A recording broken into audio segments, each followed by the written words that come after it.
Hello guys, नमस्कार. Welcome back to our channel. आणि मी आहे प्राजक्ता. आज मी आले रेवदंडा फोर्टला, जो रेवदंडा बीचच्या शेजारीच आहे. रेवदंडा फोर्ट हा खूप जास्त सुंदर आणि व्यवस्थित जपलेला फोर्ट आहे. तर हे बघा, तुम्हाला माझ्या मागे रेवदंडा फोर्ट दिसत असेल. तर हा आहे रेवदंडाचा मॅप. इकडनं अलिबाग, नागाव आणि काशीद बीच जवळ आहे. इकडनं अलिबाग 17 किलोमीटर, नागाव 11 किलोमीटर तर काशीद बीच 15 किलोमीटर आहे. तुम्ही इकडे कुठेही स्टे केला तरी तुम्ही रेवदंडा बीच कव्हर करू शकता. आम्ही नागावला स्टे केलेला. नागाववरून रेवदंडाचा रस्ता इतका जास्त सुंदर आहे. पूर्ण रस्त्याने तुम्हाला सुपारी आणि नारळाची झाडं बघायला भेटतील. आता आम्ही इकडे रेवदंडा बीचला पोहोचलेलो आहोत. पहिल्यांदा आपण फोर्ट बघूया, मग बीच बघूया. हॅलो. तर आता वाजलेले आहे संध्याकाळचे 4 आणि आम्ही आलोय रेवदंडा फोर्टला. तर ही आहे रेवदंडा फोर्टची एंट्रन्स. इकडे टाइम पण दिलेला आहे. सकाळी 9 ते संध्याकाळी 5:30 पर्यंत तुम्ही किल्ल्याला व्हिजिट करू शकता. हा किल्ला खूप मेंटेन आणि क्लीन आहे. बाहेर मोठ्या तोफा ठेवलेल्या आहे. आजूबाजूला पूर्ण नारळाची झाडं आहे. राईट साईडला रेवदंडा बीच देखील आहे. इकडल्या समुद्राच्या लाटांचा आवाज तर किल्ल्यापर्यंत येतो. त्याबरोबर रेवदंडा गाव, रेवदंडा फोर्ट हे पूर्ण तटबंदी केलेले आहे. तर आता आपण बघूया या किल्ल्याचा इतिहास. 1524 मध्ये पोर्तुगीज कॅप्टन जोस यांनी याचं कन्स्ट्रक्शन केलं. तर पहिला हा पोर्तुगीजांकडे होता, मग आपल्या श्री छत्रपती शिवाजी महाराजांकडे, मग ब्रिटिश सत्तेत गेला.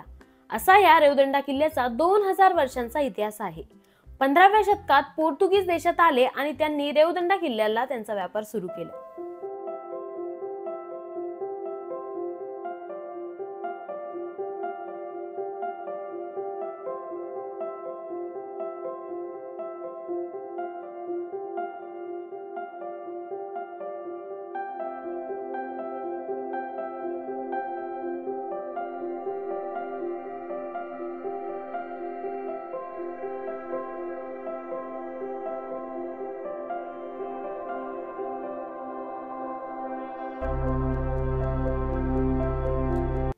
आता आपण बघूया रेवदंडा बीच.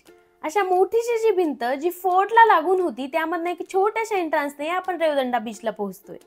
तुम्हाला रेवदंडा बीच जवळ राहायचं असेल तर तुम्ही टेंट किंवा कॅम्पेनिंग देखील करू शकता.